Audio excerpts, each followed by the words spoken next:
Hello, listeners, and welcome back to A Literary Cornucopia. This is your host, Luisa Morales, with an episode related to school. The month of May signals the winding down of the school year, and students' thoughts turn to final exams. These will determine if they will go on to the next year or be held back. It's a stressful time for many, even for some other teachers. But what if a certain type of examination determines something more serious? The success or failure will decide the fate of a young boy in the following dystopian story.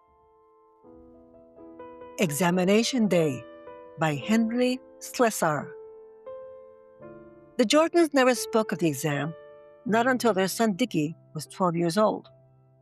It was on his birthday that Mrs. Jordan first mentioned the subject in his presence, and the anxious manner of her speech caused her husband to answer sharply.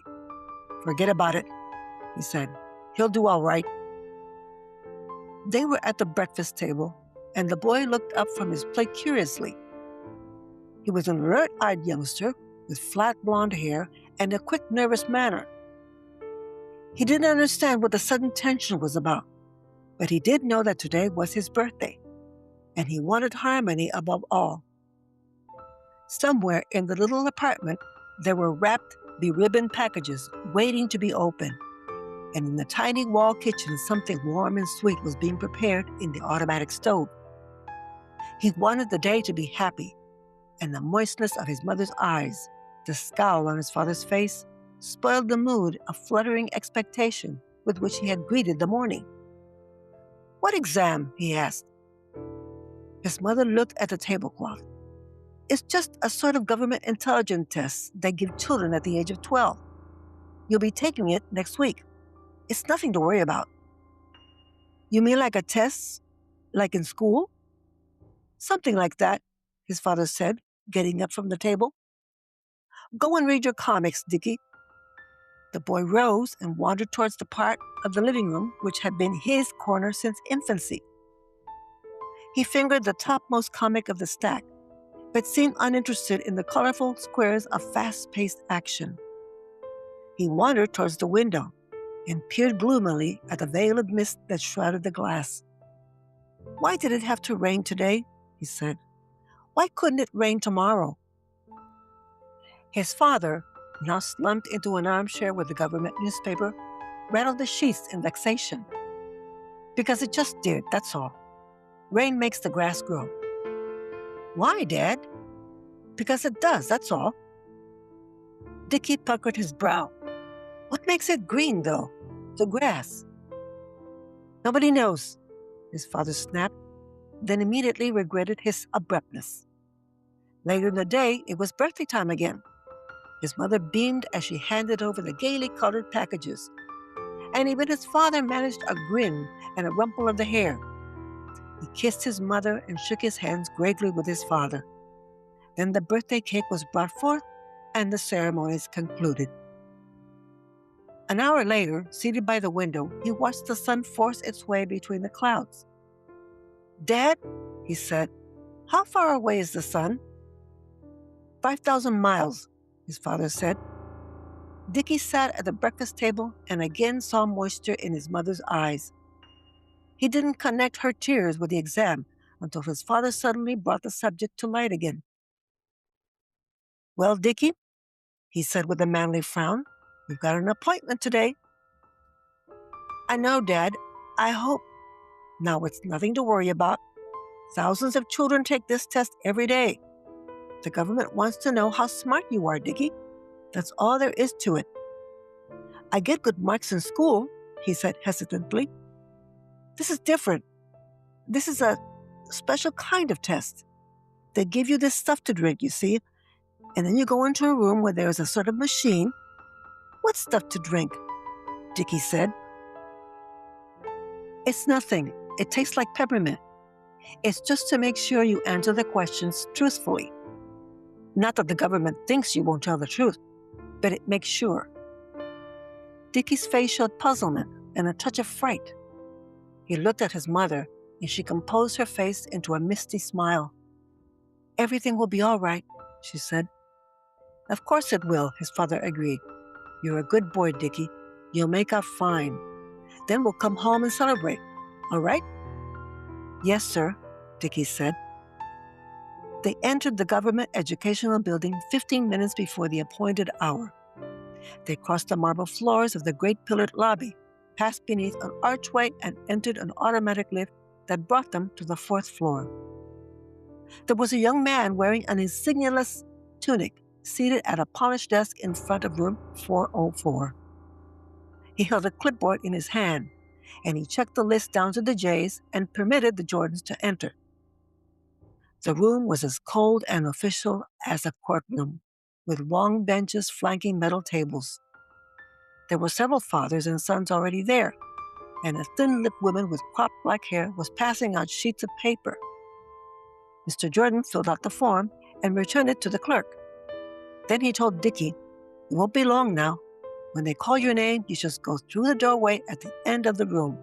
He indicated the portal with his finger. A concealed loudspeaker crackled and called off the first name. Dickie saw a boy leave his father's side reluctantly and walk slowly towards the door. At 5 minutes to 11, they called the name of Jordan. "Good luck, son," his father said without looking at him. "I'll call for you when the test is over." Dickie walked to the door and turned the knob. The room inside was dim, and he could barely make out the features of the gray tunic attendant who greeted him. "Sit down," the man said softly. He indicated a high stool beside his desk. "Your name's Richard Jordan?" "Yes, sir." "Your classification number is 600-115. Drink this, Richard." He lifted a plastic cup from the desk and handed it to the boy. The liquid inside had the consistency of buttermilk, tasted only vaguely of the promised peppermint. Dickie downed it and handed the man the empty cup. He sat in silence, feeling drowsy, while the man wrote busily on a sheet of paper. Then the attendant looked at his watch and rose to stand only inches from Dickie's face. He unclipped a pen-like object from the pocket of his tunic and flashed a tiny light into the boy's eyes. "All right," he said. "Come with me, Richard." He led Dickie to the end of the room where a single wooden armchair faced a multi-dialed computing machine. There was a microphone on the left arm of the chair, and when the boy sat down, he found its pinpoint head conveniently at his mouth. "Now just relax, Richard. You'll be asked some questions and you think them over carefully. Then give your answers into the microphone. The machine will take care of the rest." "Yes, sir." "I'll leave you alone now. Whenever you want to start, just say, 'Ready,' into the microphone." "Yes, sir." The man squeezed his shoulder and left. Dickie said, "Ready." Lights appeared on the machine, and the mechanism whirred. A voice said, "Complete this sequence. 1, 4, 7, 10. Mr. and Mrs. Jordan were in the living room, not speaking, not even speculating. It was almost 4 o'clock when the telephone rang. The woman tried to reach it first, but her husband was quicker. "Mr. Jordan?" The voice was clipped, a brisk official voice. "Yes, speaking." "This is the Government Educational Service. Your son, Richard M. Jordan, classification 600-115, has completed the government examination. We regret to inform you that his intelligence quotient is above the government's regulation, according to Rule 84, Section 5 of the new code." Across the room, the woman cried out, knowing nothing except the emotion she read on her husband's face. "You may specify by telephone," the voice droned on, "whether you wish his body interred by the government or would you prefer a private burial place? The fee for government burial is $10. Well, listeners, what did you think about the story? Kind of scary. In this society, there's a downside to being too intelligent, like it's a bad thing. Examination Day is an example of dystopian literature, a genre that imagines unsettling societies shaped by oppression, extreme control, and limited personal freedom. Its author, Henry Slesar, was a writer of suspense, mystery, and science fiction, known for crafting short stories with shocking endings, just like this one. His background in advertising and television writing helped him develop a concise, suspenseful style and irony clearly seen in this story. My opinion? Society has this thing about intelligence. Us normal humans seem to be in awe of people who are smart. Maybe it makes us feel inferior. Could that be it?